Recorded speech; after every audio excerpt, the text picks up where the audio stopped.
Camera সহজে সমগ্ৰ পৰিৱেশ প্ৰায় 2 ঘণ্টা জোৰা প্ৰচেষ্টা জ্বলালো কিন্তু একো নাপালো ছাৰ বাইদেউসকলৰ মতামত জানিলে মেমৰ ওচৰত যাব মেম 2 ঘণ্টা জোৰা প্ৰচেষ্টা চলালো একো নাপালো কি ক'ব বিশেষ ক'বলগীয়া নাই যদি ইয়াতোতো নাই আৰু এতিয়া কনফাৰ্ম হৈ গ'ল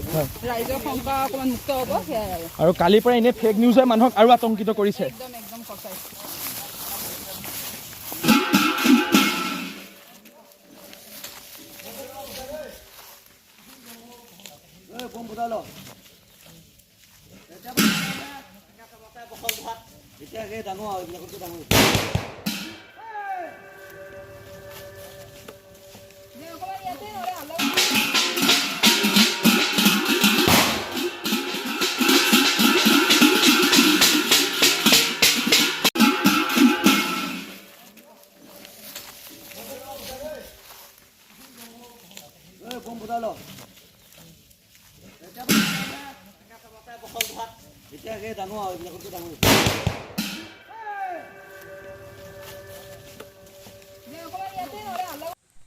আজি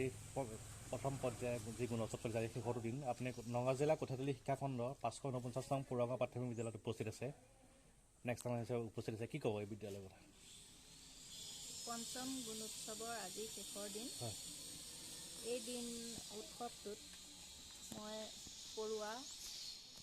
LP স্কুলত আজি মই বহিৰ পৰীক্ষক হিচাপে মই নিয়োজিত হৈছোঁ প্ৰথম ৰাতিপুৱা যি পাতক সভা সেই পাতক সভাত মই সুন্দৰ পৰিৱেশ পাইছোঁ কণ শিশু যদিও তেওঁলোকে সুন্দৰভাৱে সকলোখিনি যিখিনি তেওঁলোকৰ পৰ্যায়ক্ৰমে তেওঁলোকৰ প্ৰাৰ্থনা কৰিব লাগে সকলো কৰিছে শপত গ্ৰহণ কৰিছে তাৰপিছত তেওঁলোকে মহৎ লোকৰ বাণী পৰ্যায়ক্ৰমে সকলোখিনি তেওঁলোকে সফলভাৱে ৰূপায়ণ কৰিছে ইয়াৰ পাছৰ পৰ্যায়ত যেনেধৰণে আমাক পৰ্যায়বিলাক উল্লেখ কৰা আছে সকলো ধৰণৰ পৰ্যায় তেওঁলোকে সম্পূৰ্ণৰূপে সফলভাৱে ৰূপায়িত কৰিছে আৰু যি শৈক্ষিক দিশটোৱে আমাৰ মূল উদ্দেশ্য কাৰণ আমাৰ অসমীয়া মাধ্যমৰ চৰকাৰী শিক্ষাখণ্ডৰ প্ৰতি যি ভাবুকি সেই ভাবুকি দূৰ কৰিবৰ বাবে মূলতঃ গুণোৎসৱ কাৰ্যসূচী গ্ৰহণ কৰা হৈছে আৰু এই বিদ্যালয়ত মই সেই কাৰ্যসূচী সফলভাৱে ৰূপায়িত কৰি মোৰ নিজৰে মানে এটা ধাৰণা আহিছে যে আমাৰ অসমীয়া মাধ্যমৰ বিদ্যালয়সমূহ কেতিয়াও ধ্বংসমুখী নহয় পুনৰ উজ্জীৱিত হ'ব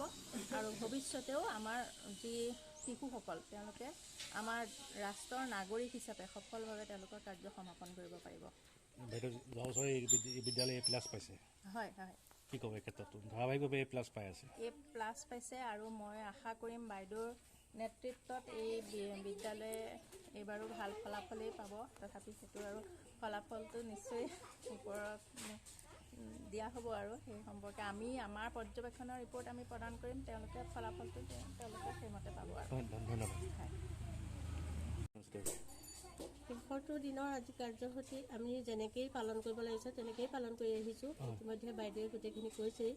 পাতক সভাৰ পৰা ধৰি ছাত্ৰ ছাত্ৰীৰ মানে যিখিনি মূল্যায়ন চলি আছে আমাৰ নিয়মৰ মাজেদি চলি আছে আৰু সেইখিনি বাইদেৱে গোটেইখিনি বিতংভাৱে কৈছে মইনো শিক্ষক হিচাপে কি ক'ম মই খালি হাত ধৰাহে আৰু বাইদেউৰ গোটেই মতামত গম পাইছেই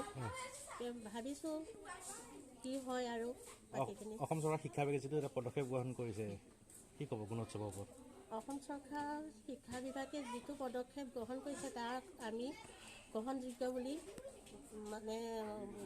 ভাবিছোঁ কাৰণ এইটো বৰ ভাল পদক্ষেপ লৈছে গুণোৎসৱটো হৈছে শিক্ষণ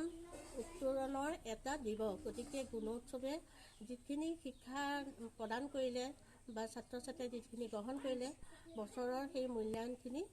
ছাত্ৰ ছাত্ৰীক মানে সেইটো দক্ষতা দেখুওৱা এটা উৎসৱ পাতিছে মানে বিদ্যালয়বিলাকে কিমান আগবাঢ়ি গৈছে এই মূলতঃ সেইটোৱেই আপোনাৰ নেতৃত্বত যোৱাবাৰ এই প্লেছ পাইছে আপুনি শৈক্ষিক পৰিৱেশটো বা শিক্ষানুষ্ঠানত গঢ় দিয়াৰ ক্ষেত্ৰত যথেষ্ট কষ্ট কৰে আপোনালোকৰ SMC হওক বা আপোনালোকে শিক্ষা কি ক'ব এই ক্ষেত্ৰত যথেষ্ট কষ্ট কৰিছোঁ অকল মই বুলিয়েই নহয় ইয়াত মোক আমাৰ সহশিক্ষকসকলেও কৰিছে আৰু অভিভাৱকসকলেও কৰিছে ৰাইজেও যথেষ্ট সহায় কৰিছে মানে সকলোৰ সহযোগিতাতেহে আমি ইমানখিনি আগবাঢ়ি গৈছোঁ প্ৰতি বছৰে মোৰ বিদ্যালয়ৰ পৰা এই প্লাছেই পাইছে আশা ৰাখিছোঁ হয়তো এইবছৰো কিজানি A+ পাব পাৰোঁ, তাৰ কাৰণে আশা ৰাখিছোঁ আৰু আমাৰ চেনেলৰ পৰা শুভেচ্ছা থাকিলে আপোনাক। Thank U.